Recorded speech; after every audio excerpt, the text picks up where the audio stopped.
Good morning, guys.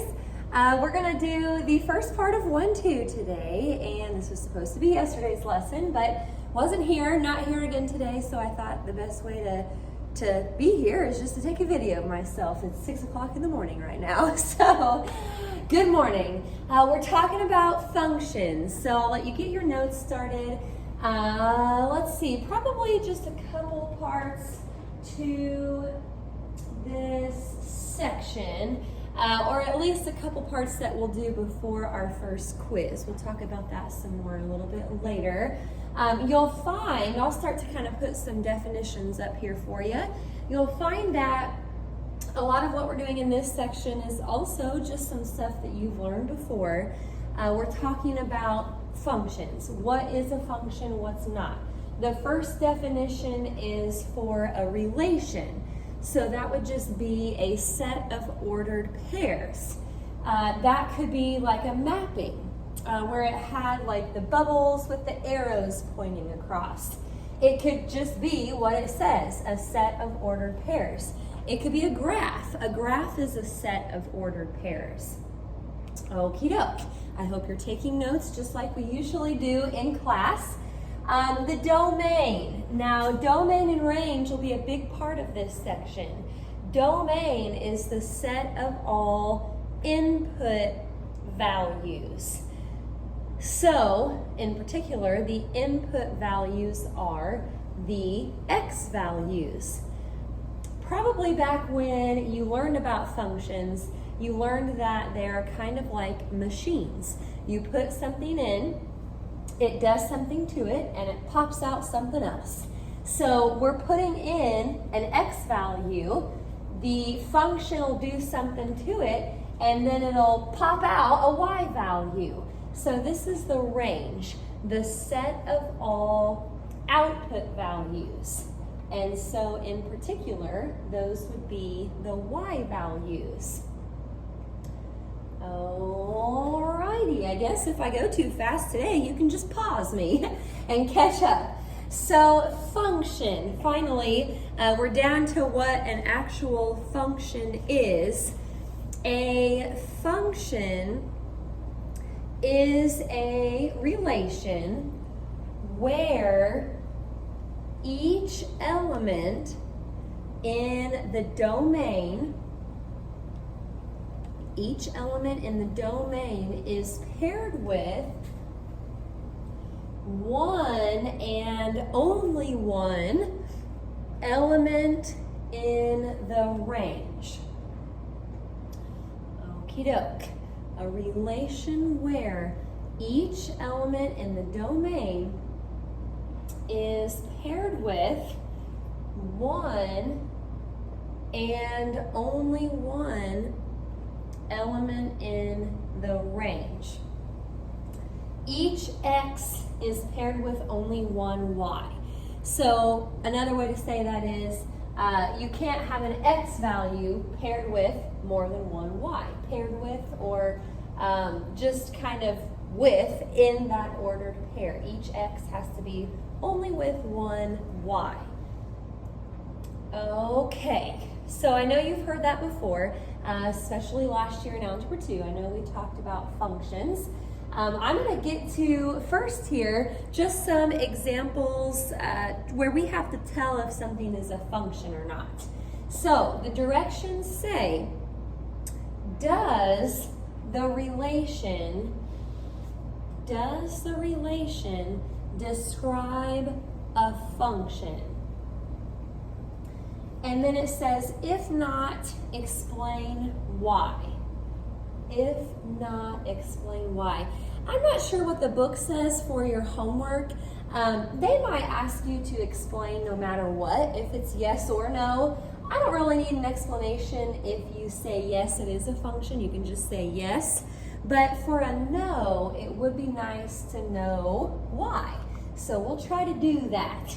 Now, I'll let you copy down example 1. And this is that mapping type of problem I was talking about. I don't really have bubbles up here. I guess you can draw your own bubbles if you want. But you've got a set of domain values. Those are the x's. So that would be a negative 2, 0, 1, and 3. And then for range, the y's, we've got 0, 7, and 10. The arrows are showing you what's paired up with what. So actually, if you wrote this as a set of ordered pairs, you don't have to copy this down, but since the negative 2 is pointing to the 0, that's an ordered pair. 0 is pointing to 7, that's an ordered pair. 1 is pointing to 10, and 3 is pointing to 7. If you'd rather look at it as an actual set of ordered pairs, you can. I'm going to just kind of go back to the mapping here. And thinking about our definition of a function, each x is only paired with one y. So the negative 2 can only be paired with one y. Looks good. 0 can only be paired with one y. That's good. 1 can only be paired with one y, and the 3 can only be paired with one y. It looks like everything is good to go here, so we can say yes, this is a function. Now, what would make this not a function is if one of these x's had more than one arrow coming out of it. So like if this 1, let's say, it's pointing to the 10 right now, but what if it was also pointing to the 0? Not a function. This x would be paired with two different y's, and that's something that you can't have. Okay, I'm going to also kind of show this to you as a table. So I'll give you a second to copy down that table. Okie doke. For the x's across the top row, we've got negative 2, 0, 0, and then positive 2. And across from y, we have 4, 1, 3, and negative 1. When it's given to you as a table, or if it was like an actual set of ordered pairs, it's almost easier to tell if it's a function or not, because the first thing you want to look for are the x's. And I don't always like to say it like this, but basically, if any of the x's repeat, that can kind of tell you it's not going to be a function. Now you should go ahead and make sure that the x's are actually paired with different y's, and they are. The 0 is paired with the 1, and then again the 0 is paired with the 3. That's not a function. So again, if it's not, we're supposed to explain why. Now, make a good explanation. You don't have to get real fancy, but don't just say no because the 0 repeats. Let's say just no because 0 is paired with two different y values. 0 is paired with two different y's. Okie doke. So that means it is not a function. Okay, well, I'm only going to do one other set of problems here, trying to keep it short and sweet since I'm not actually here with you today, but I think we'll be fine just doing it like this. Let me go ahead and put the directions up. I may also pull up my calculator while you copy that down. And directions say, determine whether the equation represents y as a function of x. If you have a graphing calculator, I'll show you a couple things that you could do on your graphing calculator for these problems. It is no big deal if you don't have a graphing calculator. You'll be just fine, but I'll bring mine up here in a second to show you a few things that you could do. This is pretty much a fancy way of saying, tell me if this is a function or not. Determine whether the equation represents y as a function of x. Basically, we just need to tell if it's a function. Okay, So for example 3, we've got 3x plus y equals 4. 3x plus y equals 4. All right, now to do these problems in this part of the lesson, I do think it's helpful to look at the graph a little bit. Now, again, if you don't have a graphing calculator, it's fine. This equation especially is easy to figure out what it looks like.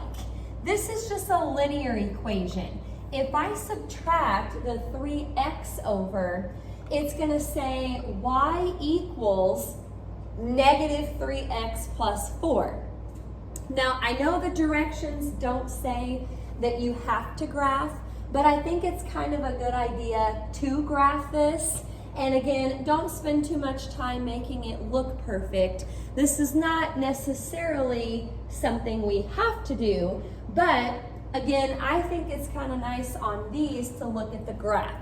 You know, this right here, y equals negative 3x plus 4, that is not like a set of ordered pairs or a table or a mapping. It's not as easy to figure out if an equation is a function or not. That's why I'm thinking maybe we could graph. So for the y-intercept, we'll go up to 4, positive 4, and the slope is negative 3. Think of that as negative 3 over 1. So down 3, right 1. You can do that however much you want. Now, if we were actually together in class today, I would say at this point, does anybody remember how to tell if a graph is a function or not? From a graph, how do you tell if something is a function or not? Well, I'm kind of giving it away right here with my hand. It is called the vertical line test, VLT. If you want to write that down in your notes, that's not a bad idea. From looking at a graph, if you take a vertical line, which can be your arm, your pencil, whatever you have handy, take a vertical line, run it through that graph. And as long as you only touch one point at a time, it is a function. It passes the vertical line test. I'm going to say yes, number 3 is a function. Now, if you run a vertical line through the graph and you're touching more than one point at a time, we would have to say no, it's not a function. Okay, so the graph was kind of helpful on number 3. Now, we might be able to graph number 4, or we might be able to kind of take a little shortcut. A little more complicated though, because it has exponents. We've got x squared plus y squared equals 9. Now, whether or not you're going to graph this, I do still think we need to solve it for y. So let's subtract the x squared from both sides. And I just kind of put over here on the right-hand side 9 minus x squared. Now, since y is being squared, we want to undo that. So let's square root both sides. And again, if we were together in class right now, I would say, does anybody remember what we put in front when we square root both sides of an equation? The answer would be a plus or minus sign. So that's what it looks like with y by itself. Now, if you have a graphing calculator, I'll get to that in just a second.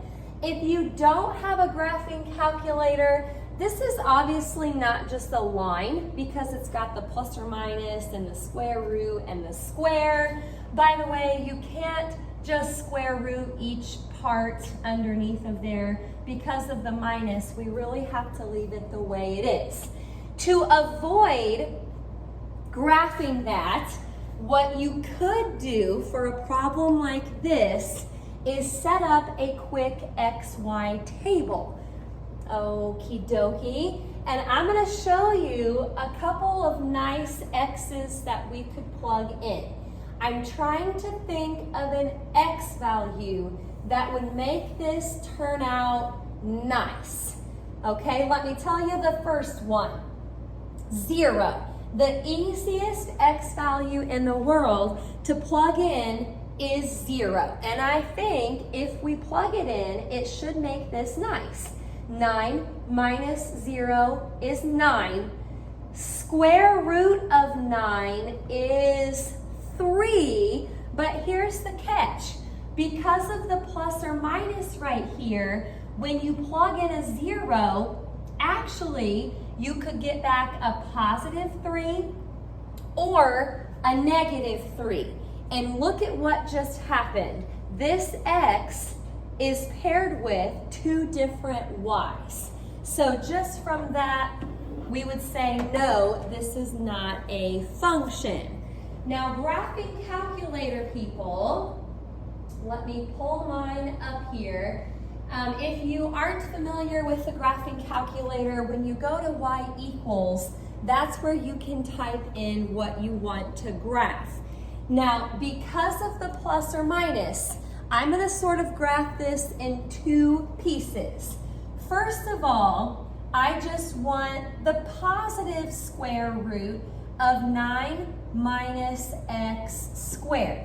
I'm going to hit enter to jump down a line. Now, because of the plus or minus, I don't just want the positive square root, I also want the negative square root of 9 minus x squared. So graphing this, you could do the vertical line test right now. The calculator makes this look a little bit weird. That actually goes and touches the x-axis. But either way, if you take a vertical line through there, you're going to be touching more than one point at a time. So it fails the vertical line test, and that's why we'll say it is not a function. Okie doke.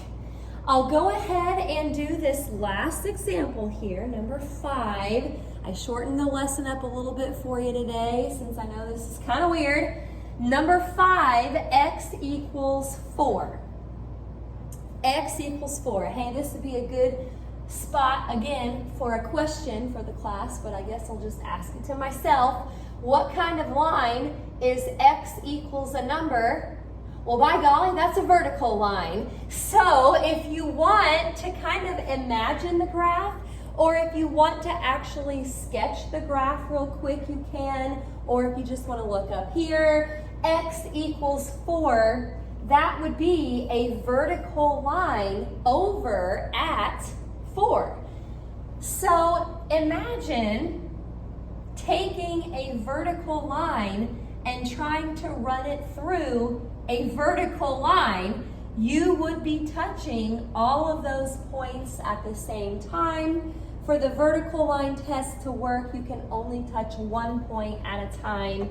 So no, any kind of vertical line will fail the vertical line test. If it was a horizontal line, y equals 4, I would say yes, that would pass the vertical line test. Okay, if you are doing this lesson right now in class, or if you don't have your headphones or the Chromebook's not working or whatever, and you're doing this at home and you have questions, email me, send me a message on Google Classroom or whatever. I'll be checking that throughout the day. Here is the assignment. So we're on P4. We will go over this tomorrow. I should be back tomorrow. Gavin is sick. I thought he was getting better. Turns out he's not. That's why I'm not here again today, and I hate it. I don't like missing school. But anyway, we've got picture day tomorrow, Wednesday, so we'll have some extra time in class to go over some of these things in case you have any questions.